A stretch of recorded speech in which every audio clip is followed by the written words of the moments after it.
Dear students, approach IAS में आप सबका स्वागत है। हम लोग 2020 के प्री स्पेशल पीटी स्पेशल जो कल्चर है, तो पिछले वीडियो में हमने बात किया था आपसे कि हम लोग किस प्रकार से 12 से 15 वीडियो में हम लोग शुरू जो है करेंट कल्चर और ट्रेडिशनल कल्चर को समाप्त करेंगे। उसी क्रम में आज हम लोग जो रिलीजन को अभी डिस्कस कर रहे हैं, तो हम लोग इंडस वैली जो रिलीजन है, सिंधु घाटी का जो धर्म था, इसके बाद हम लोग आगे बढ़ते हैं वैदिक धर्म। ये वैदिक जो सभ्यता है, ये आपको कई बार कई बच्चों को भ्रमित करता है। वैदिक ऋग वैदिक है या उत्तर वैदिक? वैदिक का मतलब है ऋग और उत्तर वैदिक दोनों, आपको पता होना चाहिए। पहले मैं ये बताना चाहता हूं, ये जो वैदिक काल है,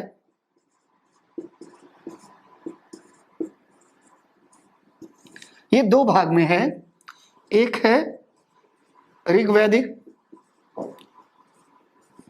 और दूसरा है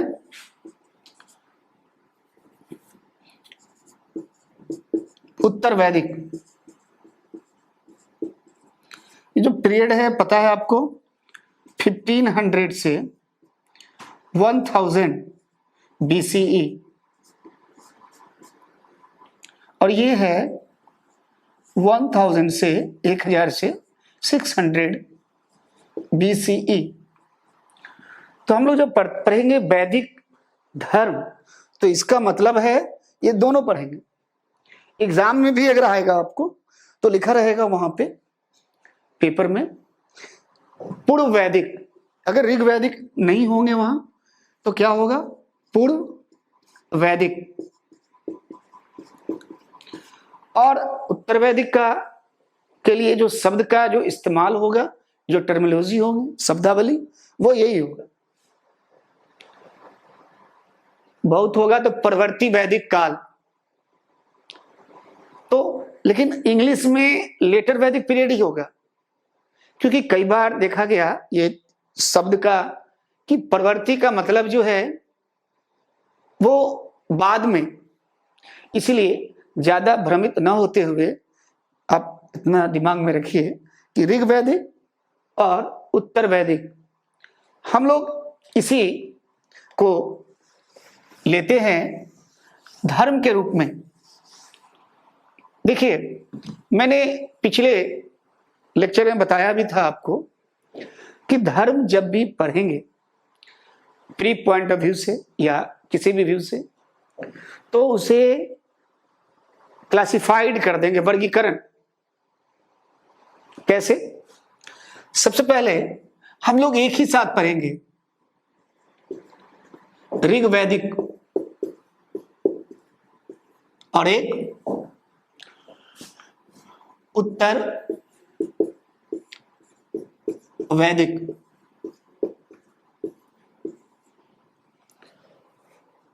ये धर्म है ना? ऋग वैदिक धर्म और उत्तर वैदिक धर्म।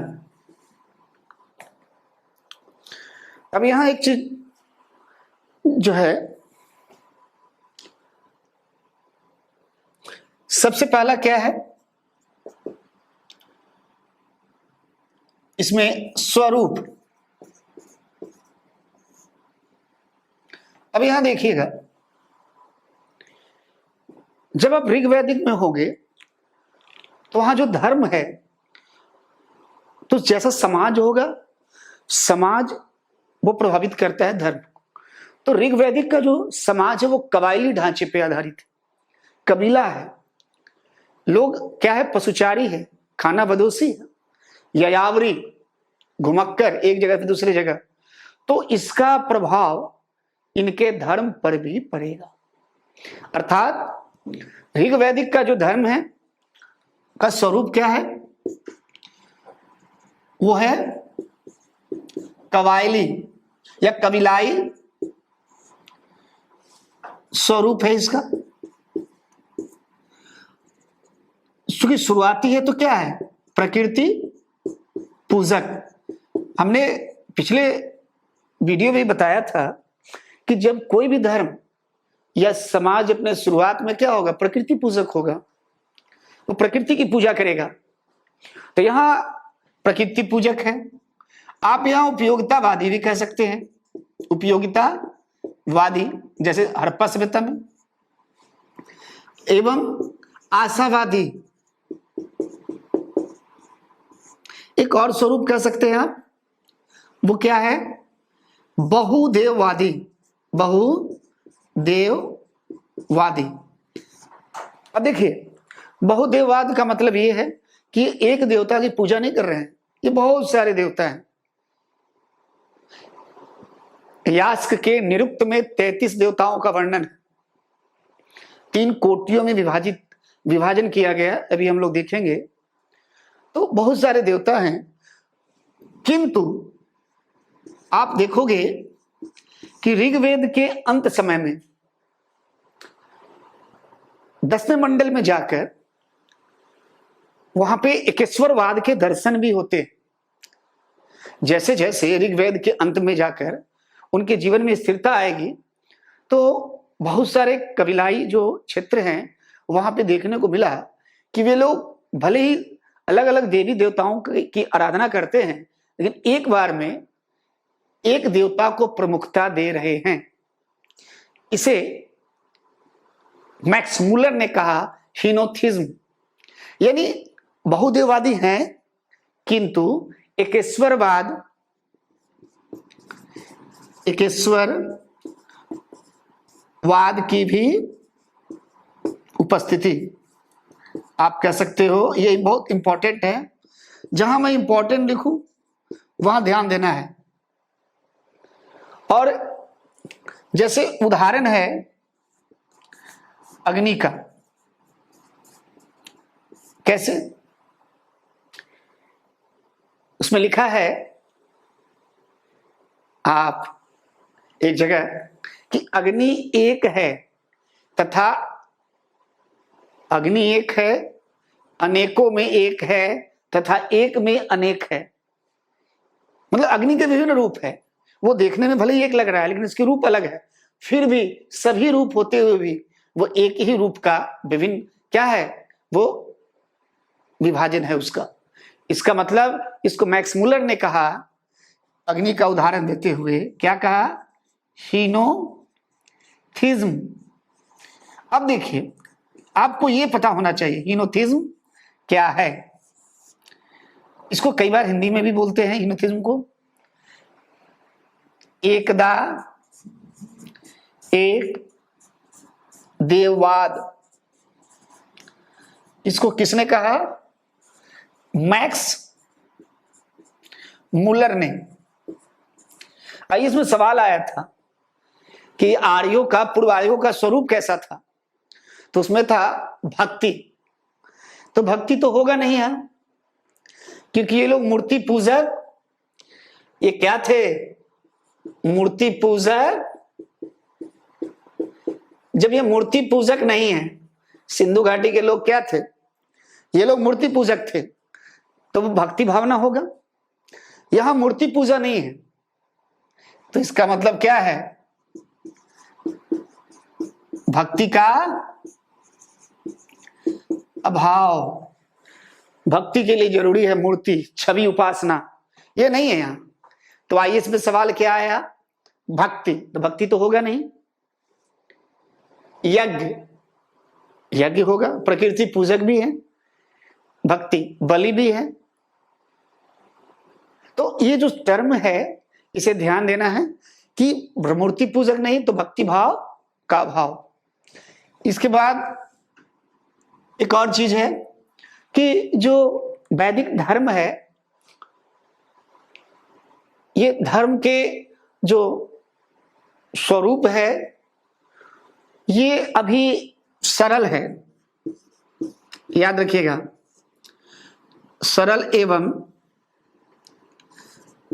बाह्य आडंबर से मुक्त। अब मैं ये बहुत सरल चीज है, मैं ये बताना क्यों चाह रहा हूं। कई बार हमारे पास एक समस्या होती है, हम बहुत ज्यादा पढ़ लेते हैं लेकिन बहुत सिंपल चीज नहीं पता होता है। क्योंकि जब आप यहां स्वरूप देखोगे तो वो बाह्य आडंबर भौतिक जीवन से, एक और है क्या है भैया, लौकिक।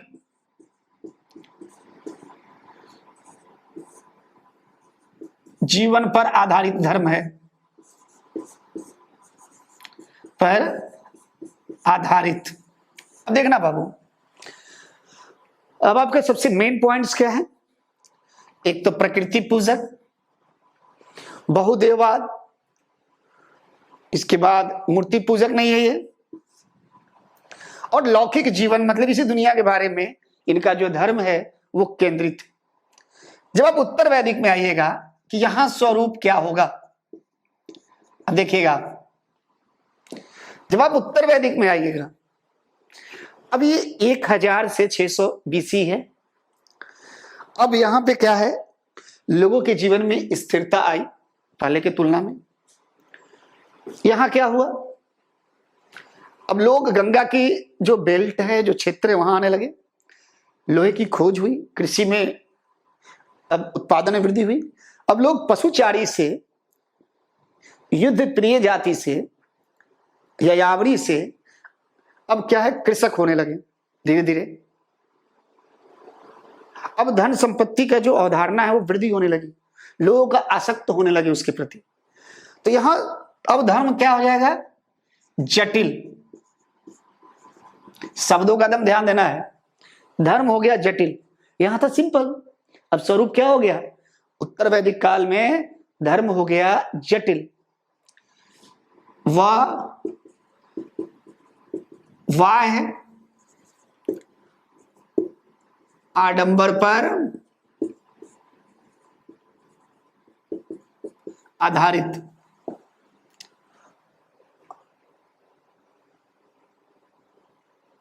बाह्य आडंबर पर यह आधारित हो गया धर्म।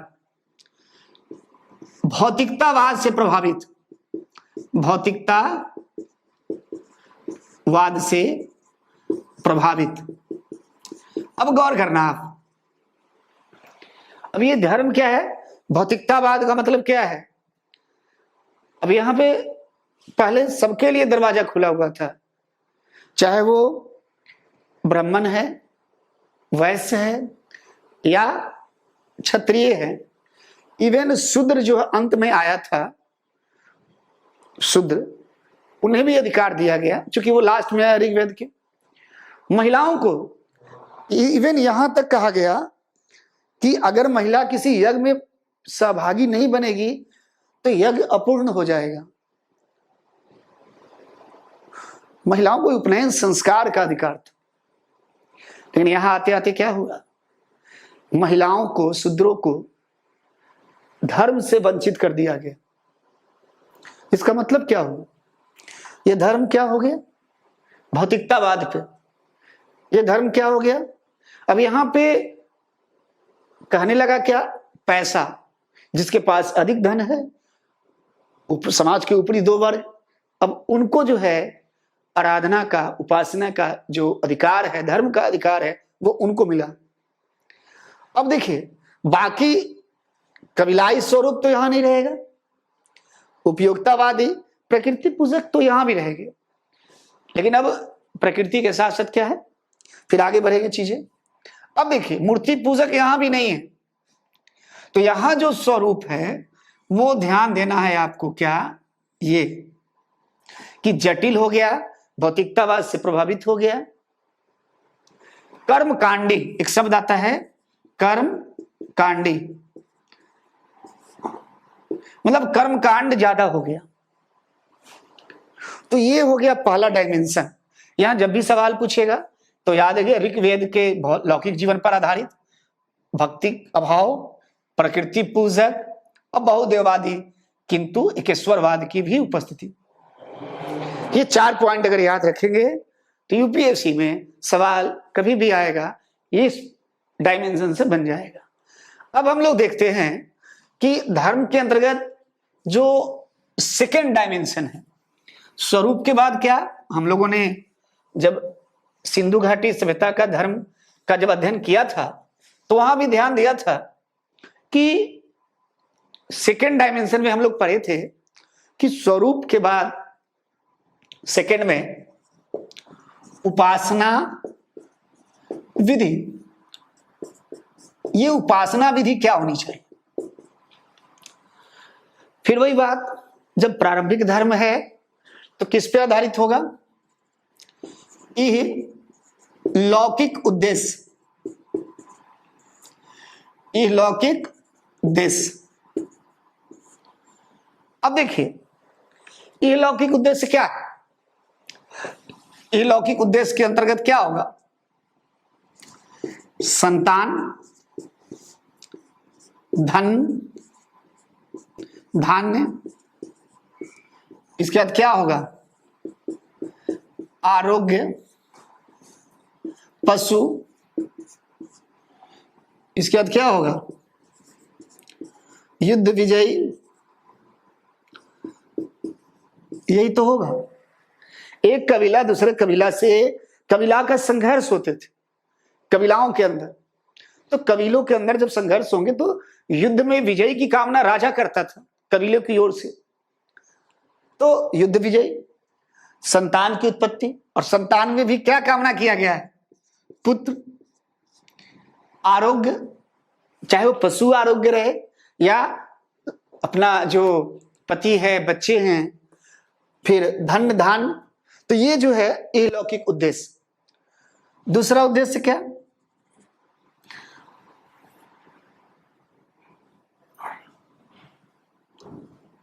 यहां उद्देश्य एवं विधि व विधि। और विधि क्या होगा? अच्छा यहां याद रखिएगा, यहां मोक्ष इनका उद्देश्य नहीं है। मोक्ष प्राप्ति उद्देश्य नहीं, ठीक, ये लौकिक उद्देश्य। अब आइए विधि क्या होगा? तो विधि दो तरीके का होता है। आज भी हम लोग जो देखते हैं पूजा पाठ करते हैं, कैसे करते हैं? स्तुति पाठ, मतलब मंत्र वगैरह पढ़ते हैं, और दूसरा यज्ञ बलि। तो उत्तर वैदिक काल में भी या ऋग वैदिक काल में भी जो मेन है वो क्या है? स्तुति पाठ एवं यज्ञ व बलि, ये मेन है। बलि भी दिया जा रहा है, वो बात अलग है कि बहुत ज्यादा नहीं है अभी शुरुआत में। और स्तुति व्यक्तिगत भी है और सामूहिक भी है। व्यक्तिगत भी है और सामूहिक भी है। व्यक्तिगत का मतलब आप अकेले भी पूजा कर सकते हो, मंत्र उच्चारण कर सकते हो, और मिलकर भी कर सकते हो। कबीले, पूरे कबीला एक मिलकर आपका नेतृत्व राजा करेगा। एक और चीज है, अभी अब एनसीईआरटी में है भी, और ये बहुत इंपॉर्टेंट चीज है कि मंत्रों की जादुई शक्ति पर विश्वास नहीं। अभी ये नहीं माना गया, मंत्र है ठीक है, मतलब ये नहीं कहा गया कि मंत्र जो है अगर मंत्र पढ़ेंगे तो देवताओं को, जैसे बाद में क्या हुआ, एक कॉन्सेप्ट आया कि अगर मंत्र में इतना शक्ति है कि देवताओं को बस में कर लेंगे, जादुई शक्ति है। यह नहीं, एक सिंपल चीज था कि पूजा करना है, स्तुति पाठ करना है, चाहे हम अकेले करें या मिलकर करें। तो ये है विधि। और जैसे आज आप अर्पित करते हो साग और जौ, उसमें भी यही था, चढ़ावा अर्पित किया जाता था साग और जौ के रूप में। लेकिन जब उत्तर वैदिक काल में आओगे तो ये जो लौकिक उद्देश्य है, उद्देश्य में अब क्या होगा? बहुत ज्यादा परिवर्तन। अब लौकिक के साथ साथ अब क्या आ जाएगा,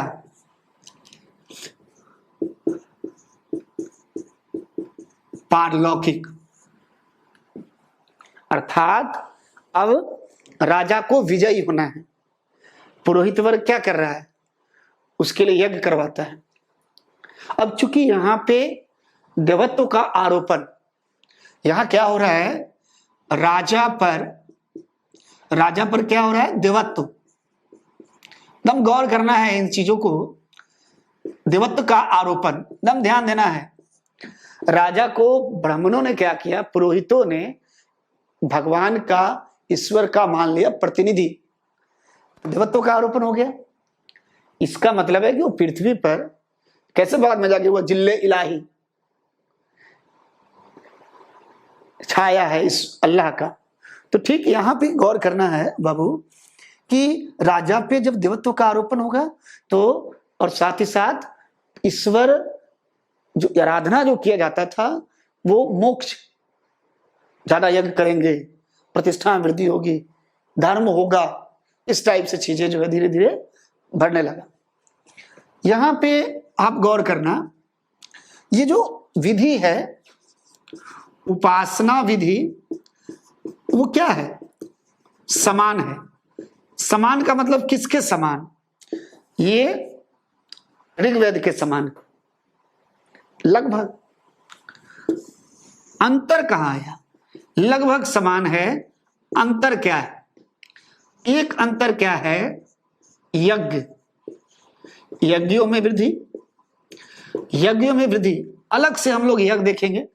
यज्ञ में वृद्धि इसलिए होगा कि अब राजा बड़े क्षेत्रों का शासक हो गया, उसके अंतर्गत बड़े बड़े क्षेत्र हो गए, तो जनता के समर्थन के लिए, शक्ति वृद्धि के लिए पुरोहितों ने उसे क्या घोषित किया, देवत्व, चक्रवर्ती सम्राट। और ये सिद्ध करने के लिए बड़े बड़े यज्ञ करना जरूरी था। तो अभी देखेंगे अभी थोड़ी देर में। तो यज्ञ में वृद्धि हो गया। और दूसरा है कि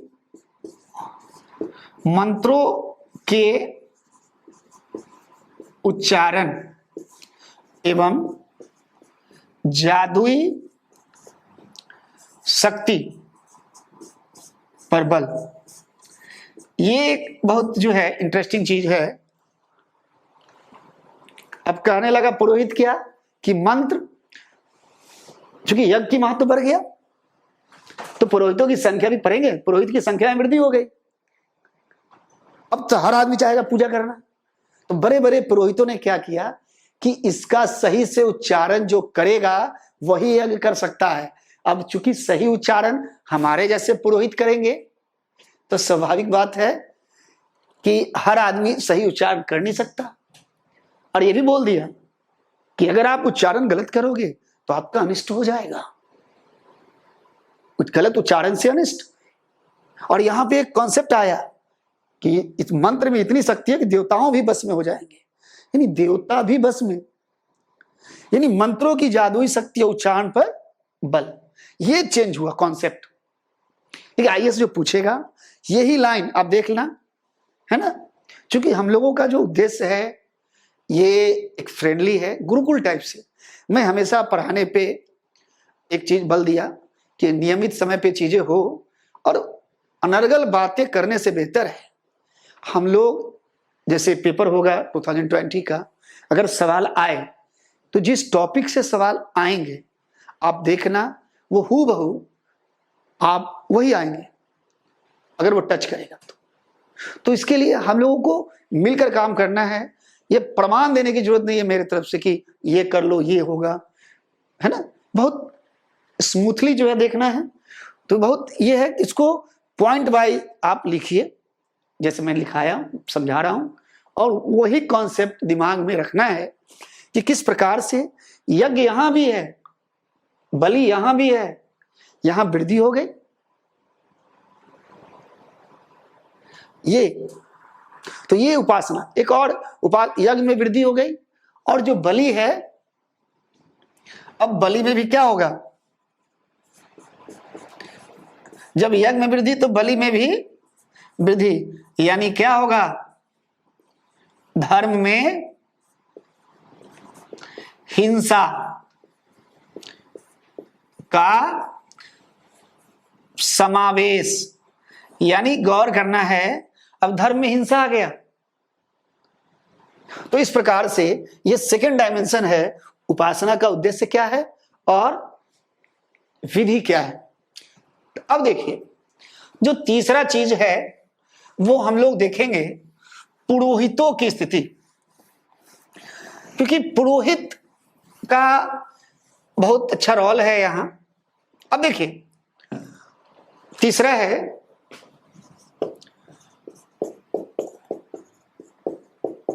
पुरोहितों की स्थिति कैसी है। अब देखिएगा, सबसे समाज में सबसे ऊपर 6ठी शताब्दी से पहले, ईसा पूर्व 6ठी शताब्दी, यानी ये जो है बुद्ध और महावीर से पहले और उसके बाद भी समाज में सबसे पहले हायरार्की में कौन था? ब्राह्मण, फिर क्षत्रिय, वैश्य और शूद्र। तो जो ब्राह्मण है उसका काम क्या है? तो ब्राह्मण का जो मुख्य काम है यहां धर्म के अंतर्गत, वो दो काम है। एक तो है राजा को सलाह देना, तो ये राजनीतिक काम है। ये क्या है? राजनीतिक काम। ये धर्म से रिलेटेड, लेकिन ये है कि धार्मिक सलाह भी दे सकते। धर्म के अंतर्गत देखिएगा तो राजा को सलाह, तो कैसा सलाह? धार्मिक सलाह। इसके बाद क्या है? यज्ञ एवं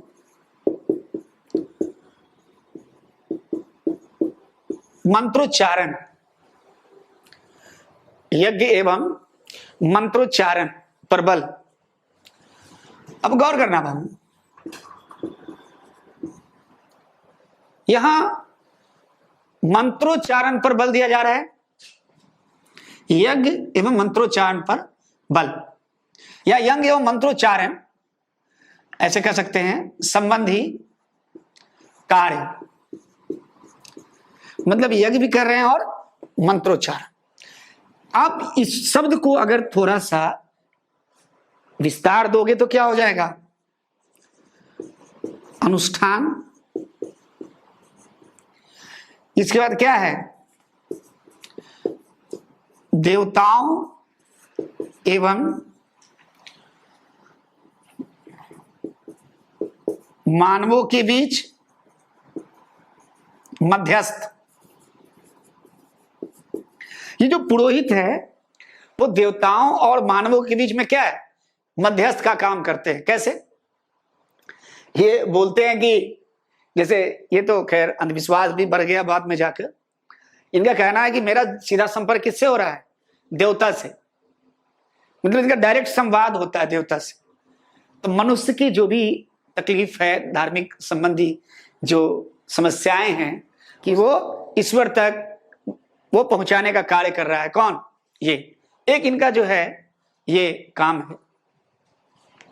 अब गौर करना है, यहां चूंकि यज्ञ की संख्या कम है,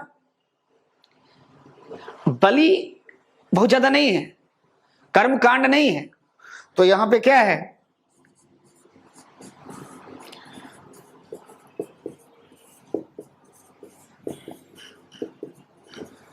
पुरोहितों की संख्या कितना है?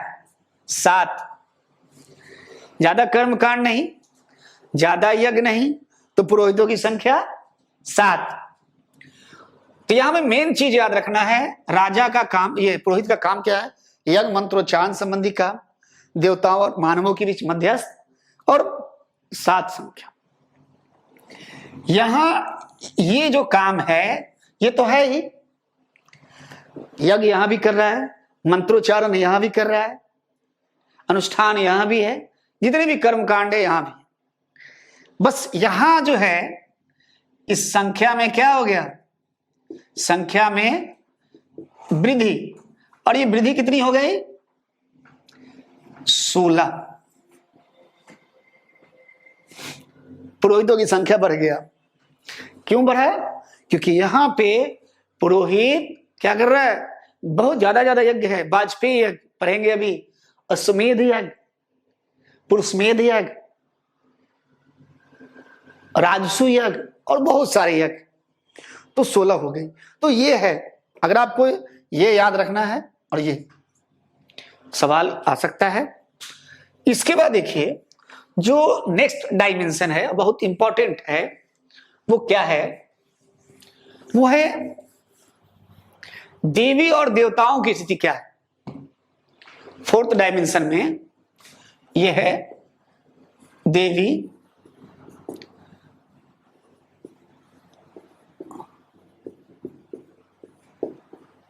देवताओं की स्थिति।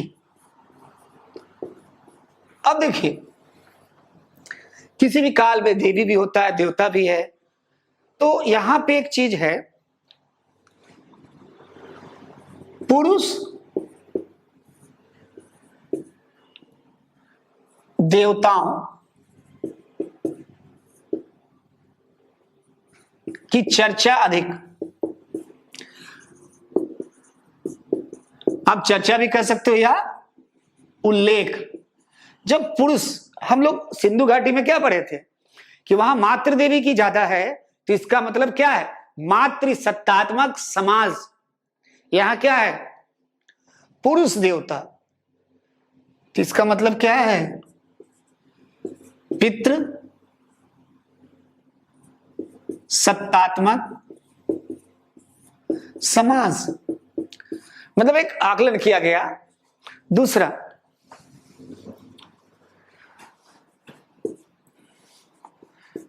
देवियों का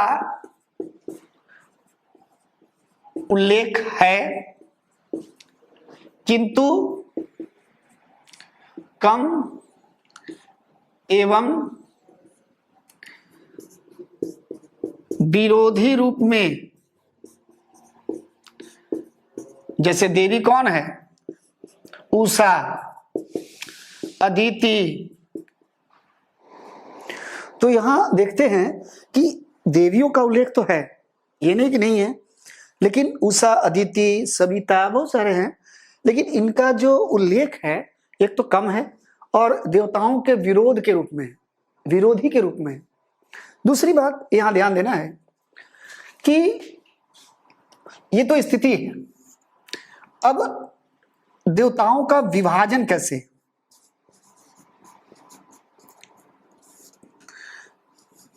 देखिए स्थिति एवं विभाजन। अब यहां गौर करने का चीज क्या है कि ये कहीं वर्णन नहीं है कि कौन सा देवता कैसे सर्वोपरि है, किसकी पूजा ज्यादा होती है, किसकी कम होती है, ये कोई स्पष्ट नहीं। तो पता कैसे चलता है? तो पता कैसे है? ये समर्पित श्लोक एवं स्तुति के आधार पर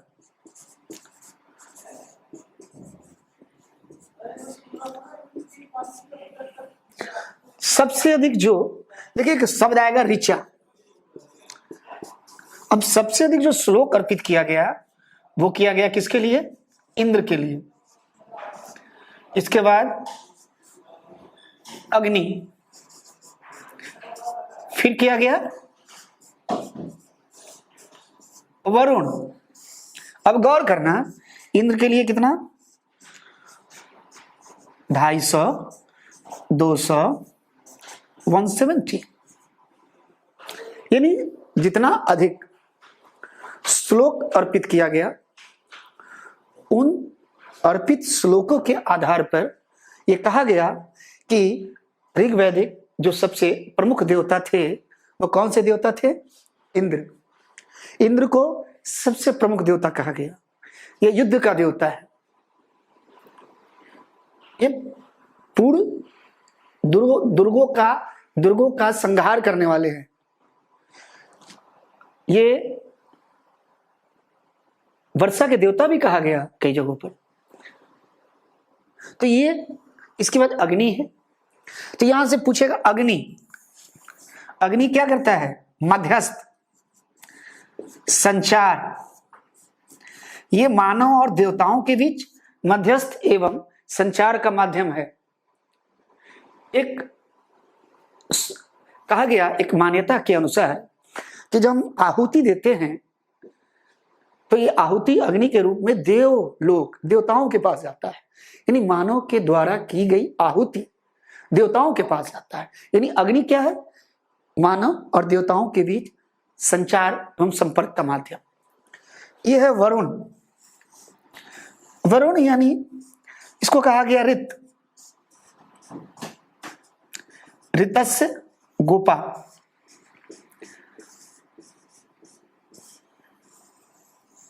अब आप गौर करना बाबू, ये ऋतस्य गोपा, ऋत का मतलब है नैतिक नियमों का संरक्षक। ये IAS 2011 में आया भी है और NCERT में भी है।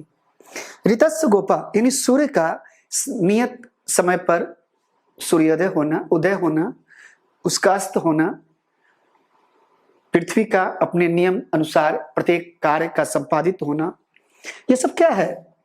ऋत का काम है, यानी वरुण का काम है। यानी वरुण को ऋतस्य गोपा कहा गया।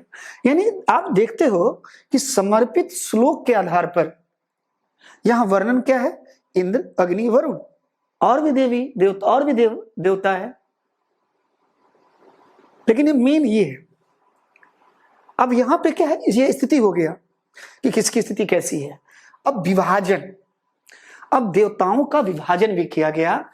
ये 33 देवताओं का ऋग्वेद में उल्लेख है, 33, और 3 श्रेणी में। तो 3 श्रेणी कैसे है? ये 3 श्रेणियां कैसे है? ये देवताओं का जो 3 श्रेणियां है वो किस प्रकार से है? एक है धू स्थानीय, इसको कहते हैं आकाश के देवता।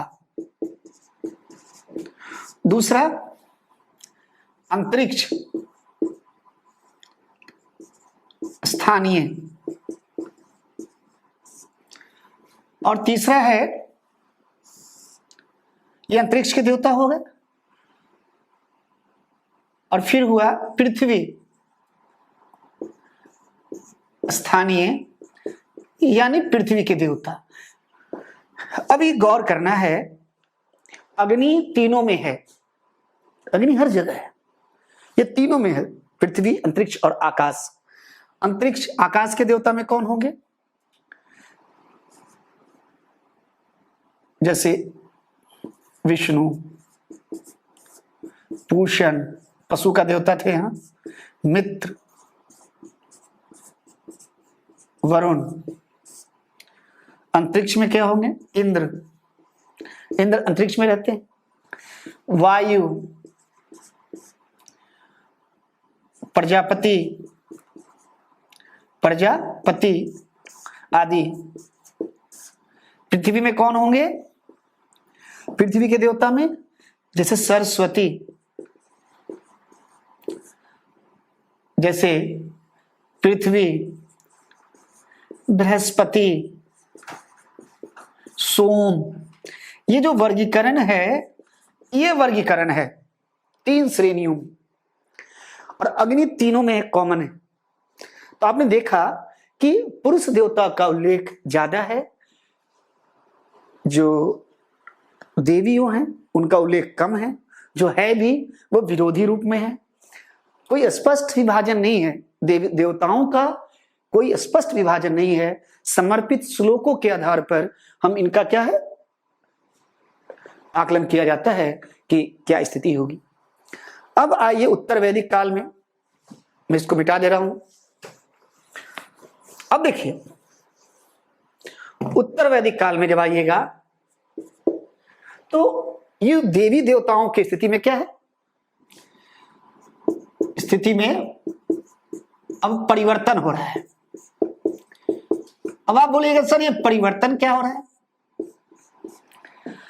अब देखिए, ये परिवर्तन 2 स्तर पे हो रहा है। एक परिवर्तन हो रहा है क्या?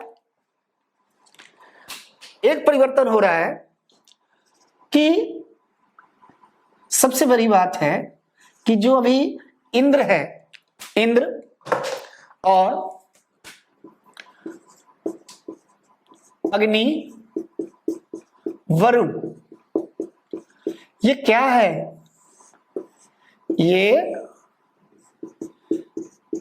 ऋग्वैदिक देवता।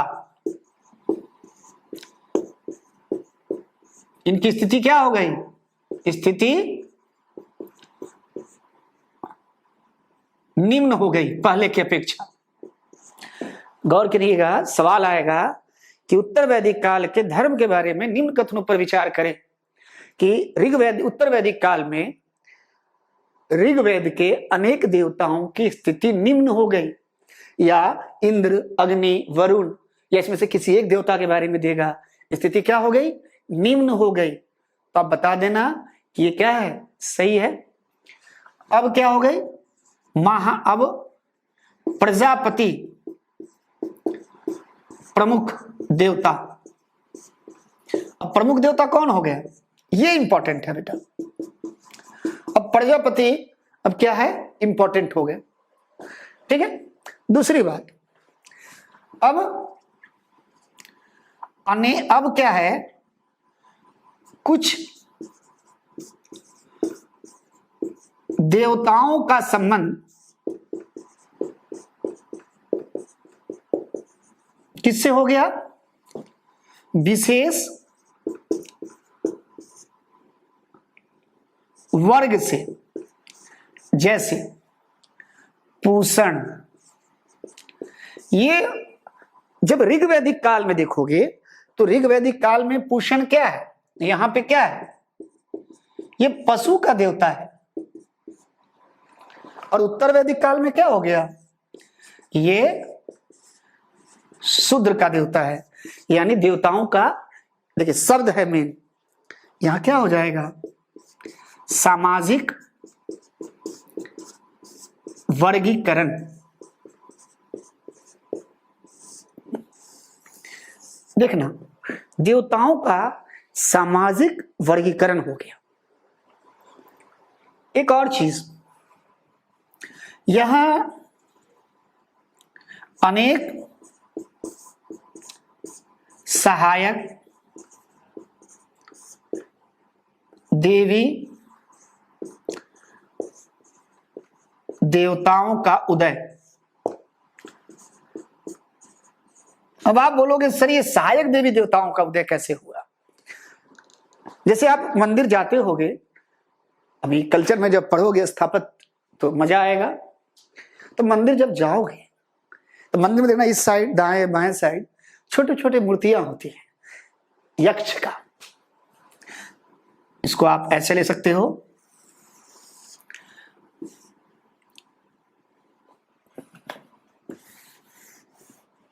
यक्ष, यक्षिणी, कुबेर, यम, नाग,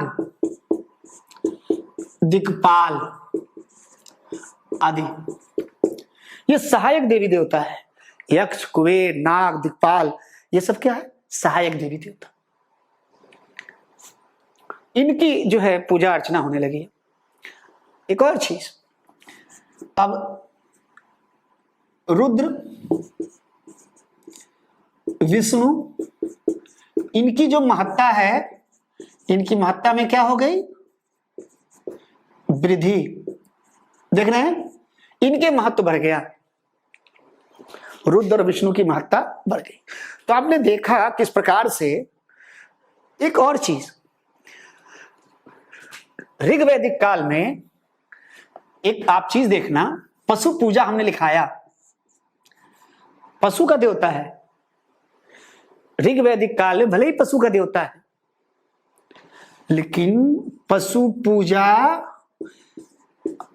यहां नहीं है।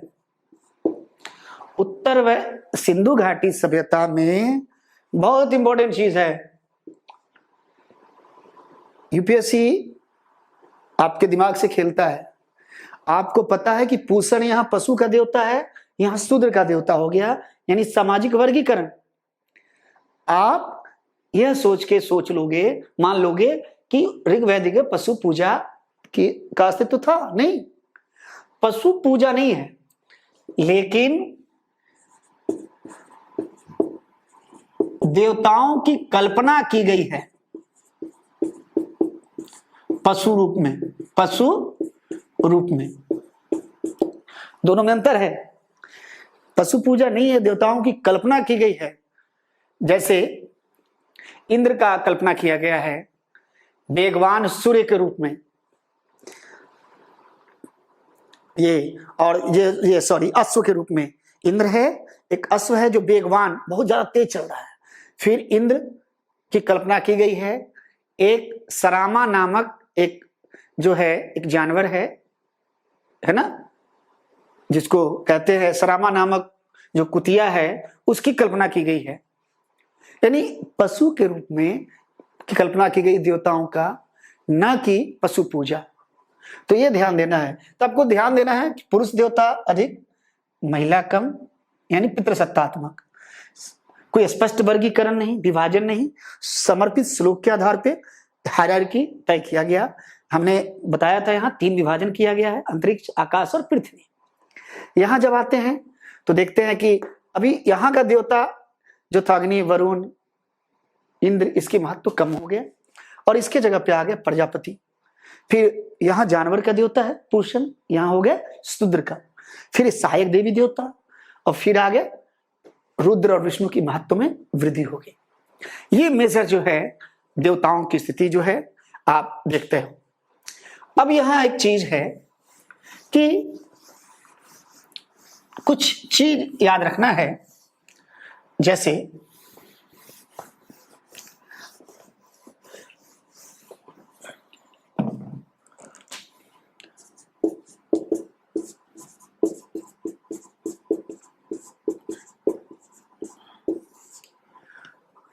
इसको नोट करके जो चीज है क्या है भाई, तो जो बहुत इंपॉर्टेंट है कि ये लोग लौकिकता पर या लौकिकता के साथ साथ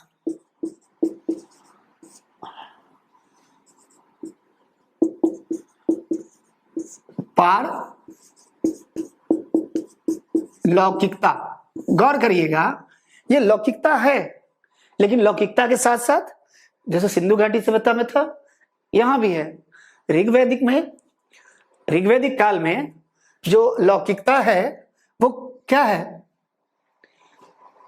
ज्यादा है, लेकिन जब उत्तर वैदिक काल में आते हैं तो पारलौकिक संबंधी अवधारणा भी आने लगते हैं।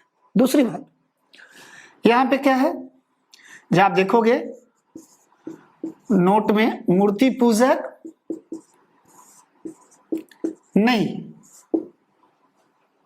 मूर्ति पूजा नहीं हो रहा है अभी, यानी भक्ति भाव नहीं। जो मेन चीज बता रहे हैं आपको, जो सारांश जो मेन है, पशु पूजा नहीं, मंदिर का साक्ष्य यहां भी नहीं, मंदिर का साक्ष्य नहीं मिला यहां पे। तो ये जो मेजर चीज है इसे आप याद रखिएगा कि आईएएस या पीसीएस में काम देगा आपको। अब देखिए हम लोग अब 5वां डायमेंशन देखते हैं, और 5वां डायमेंशन क्या है, वो ये है यज्ञ।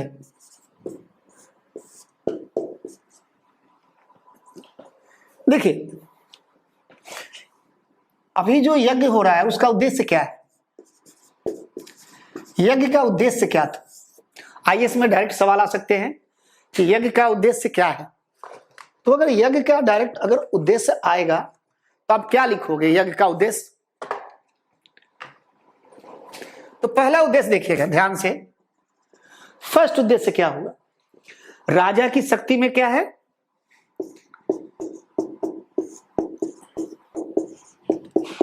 राजा की शक्ति एवं प्रतिष्ठा में वृद्धि। ठीक है, अगर कई जगह पे राजा के साथ साथ राज्य भी जोड़ देगा तो कोई बात नहीं। यानी यज्ञ का जो मेन महत्व है राजा प्लस राज्य। दूसरा,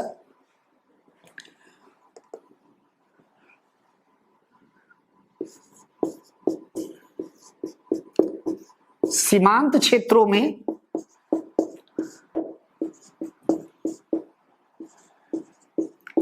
रहने वाले